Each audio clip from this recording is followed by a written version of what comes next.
Welcome to the code notes. हमने पिछली video में मल्टी यूज़र ऑपरेटिंग सिस्टम के बारे में पढ़ा था, जो ऑपरेटिंग सिस्टम की टाइप्स है। हम आज की वीडियो में मल्टीटास्किंग ऑपरेटिंग सिस्टम के बारे में पढ़ेंगे। मल्टीटास्किंग ऑपरेटिंग सिस्टम क्या है? इसकी डेफिनेशन में लिखा हुआ है, in a multitasking operating system a single user can execute multiple programs. क्या लिखा हुआ है?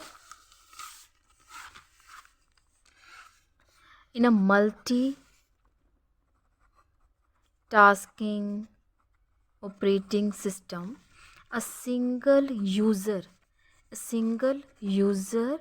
can execute multiple programs. Program 1, program 2, program 3. Multiple programs execute at a same time, उसे हम क्या बोलते हैं? Multitasking operating system. Okay, multitasking है क्या? इसके जो नाम से पता चल रहा है, टास्क, कुछ काम करना। मल्टीटास्क, एक टाइम पे बहुत सारे काम करना, उसको हम बोलते हैं मल्टीटास्किंग। फॉर एग्ज़ाम्पल, हाँ, ये हमारा CPU है। ओके, ये हमारा CPU है और ये हमारा PC है। PC पे हम ब्राउजिंग कर रहे हैं, कुछ सर्च कर रहे हैं एंड म्यूज़िक सुन रहे हैं और ईमेल्स सेंड कर रहे हैं, कोई फाइल डाउनलोड कर रहे हैं। तो ये क्या हो रहा है? मल्टीपल टाइम प्रोसेसिंग हो रही है, मल्टीपल टास्क हो रहे हैं, ब्राउजिंग, म्यूज़िक और फाइल डाउनलोड।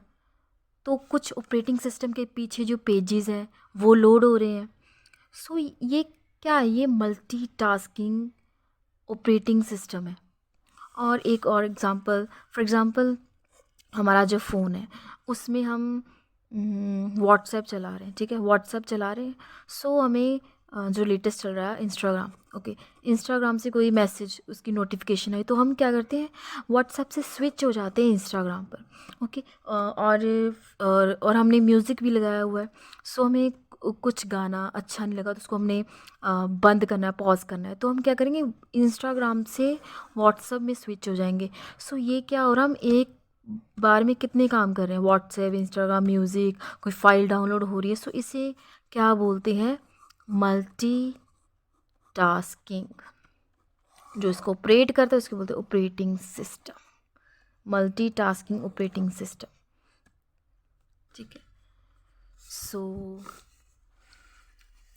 आगे है, इसकी दो टाइप्स हैं मल्टीटास्किंग ऑपरेटिंग सिस्टम की, कोऑपरेटिव मल्टीटास्किंग और प्रीएम्प्टिव मल्टीटास्किंग। कोऑपरेटिव मल्टीटास्किंग क्या होता है? इससे नाम से ही पता चल रहा है कि कुछ कोऑपरेट करना। फॉर एग्ज़ाम्पल, हम कोई काम कर रहे हैं, कोई प्रोग्राम ए, फॉर एग्ज़ाम्पल कोई प्रोग्राम ए है जो अभी एग्जीक्यूट नहीं हो रहा, रन की पोजीशन में है। ओके, हमने प्रोग्राम बी, हमने सोचा कि वो तो अभी उसमें कुछ एरर आ गया, प्रोग्राम ए में कोई एरर आ गया, तो हमने सोचा कि चलो प्रोग्राम बी को रन कर देते हैं। हम क्या हुआ, स्विच करके प्रोग्राम बी में हमने सोचा कि अगर ये 30 मिनट में, ये टाइम डिसाइड कर लिया कि 30 मिनट में अगर ये रन नहीं हुआ तो हम क्या करेंगे? प्रोग्राम बी में कॉन्टेक्स्ट स्विच हो जाएंगे। कोऑपरेटिव क्या है? इसमें हम टाइम डिसाइड करते हैं कि हमने अपनी जो प्रोसेसिंग करनी है, जो कोई भी प्रोग्राम है उसकी कितने टाइम में करनी है। उसको हम क्या बोलते हैं? Cooperative multitasking. मतलब अगर एक रन नहीं हुआ तो हम क्या करेंगे? कॉन्टेक्स्ट स्विच हो जाएंगे प्रोग्राम बी में। ओके, आगे क्या है? प्रीएम्प्टिव मल्टीटास्किंग क्या है? इसमें हम पहले ही डिसाइड कर लेते हैं कि किस प्रोसेस को कितना टाइम देना है, और अगर वो प्रोसेस उस टाइम में उसने अपनी जो प्रोसेसिंग कर दी, एग्जीक्यूट हो गया तो ठीक है, नहीं तो अदरवाइज़ हम क्या करेंगे?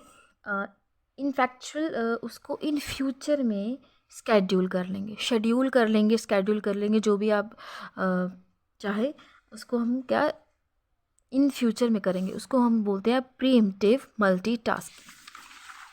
सो ये इसका डायग्राम है और आगे है इसकी एडवांटेजेस।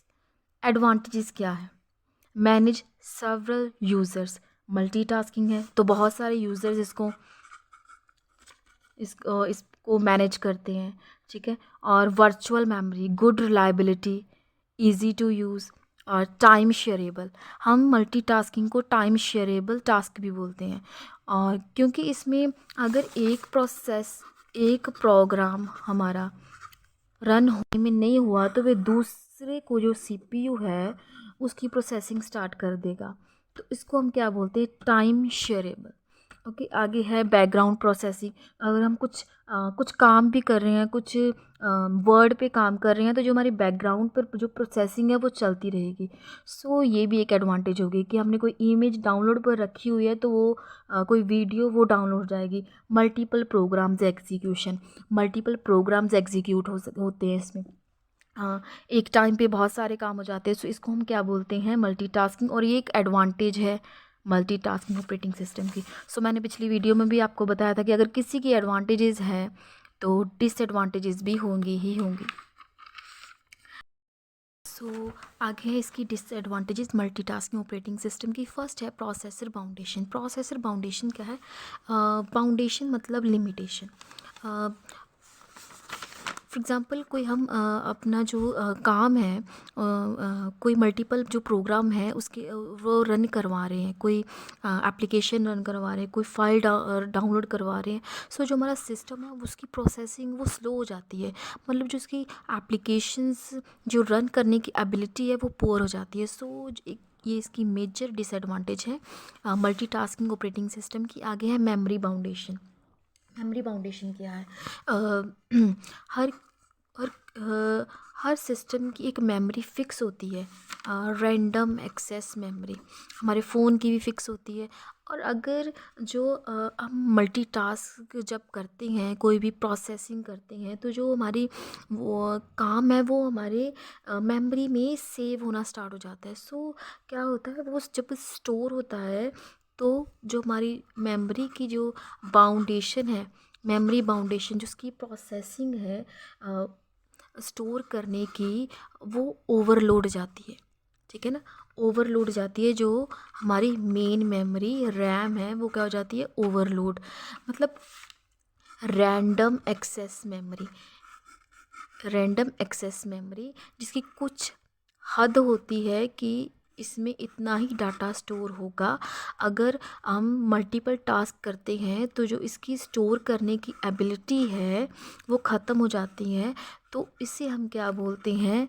ओवरलोडिंग। हमारी जो मेमोरी है वो ओवरलोड हो जाती है। सो ये एक मेजर डिसएडवांटेज है मल्टीटास्किंग ऑपरेटिंग सिस्टम की। आगे है सीपीयू हीटअप।